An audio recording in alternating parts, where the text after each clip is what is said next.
మీరు ఏ హీరో కానీ, జూనియర్ ఎన్టీఆర్ గారి దగ్గర నుంచి కానీ, అల్లు అర్జున్ దగ్గర నుంచి కానీ, ప్రభాస్ గారి దగ్గర నుంచి కానీ, చిరంజీవి గారు కానీ, ఎవరైనా సరే, రామ్ చరణ్ గారు కానీ, నాని గారు కావచ్చు, any hero, any language hero, మనస్ఫూర్తిగా I enjoy the work, I appreciate the work. ఎందుకంటే నాకు నా ఆర్ట్ ఫామ్, నేను ఆర్ట్ని ప్రేమించేవాడిని. మనసు ఇంకొక హీరోని ద్వేషిస్తున్నాడంటే ఇక్కడ మనసు సరిగ్గా లేదని అర్థం.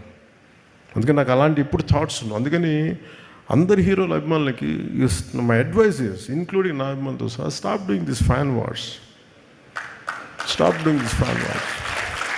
అంటే మీకు ఎందుకు చెప్తాను, ఎంత కష్టపడి పనిచేస్తామో ఏం తెలుసు మీకు. ఎన్ని రాత్రులు ఇళ్లలో ఎన్ని తిట్లు తింటాం ఎవరికి తెలుసు. పిల్లలను కూడా చూడరు ఎంతమంది. Sujith, he could not see his wife and kid for almost 1.5 months. ఇంటికి కూడా వెళ్ళా. కొంతమంది అవసరం కోసం చేస్తాం. ఈ ఫ్యాన్ వార్స్లో దయచేసి సినిమాని చంపేయకండి. షార్ట్ లైఫ్ అయిపోయింది సినిమాకి. 6 రోజులు, ఇదివరకు 100 రోజులు 150 రోజులు చూసుకుంటే ఫంక్షన్స్ చేసేవాళ్ళని, ఇలాంటి ఇప్పుడు 6 రోజులకి అయిపోయింది. సో దయచేసి ఫ్యాన్ వార్స్ దయచేసి ఆపేసేయండి.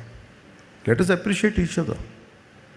అంతేగాని ఇలా చూడకూడదు, అలా ఉండకూడదు, మీరు తిట్టుకుంటా ఉంటే సొసైటీలో అగ్లీనెస్ పెరిగిపోతూ ఉంది. ఇట్ ఈస్ ఎవరికి మంచిది కాదు, ఇది ఎవరికి మంచిది కాదు. ఇది నా రిక్వెస్ట్ యూ ఆల్. మీరు ఎంత మారుతారో లేదని మీ విఘ్నతకు వదిలేస్తాను, కానీ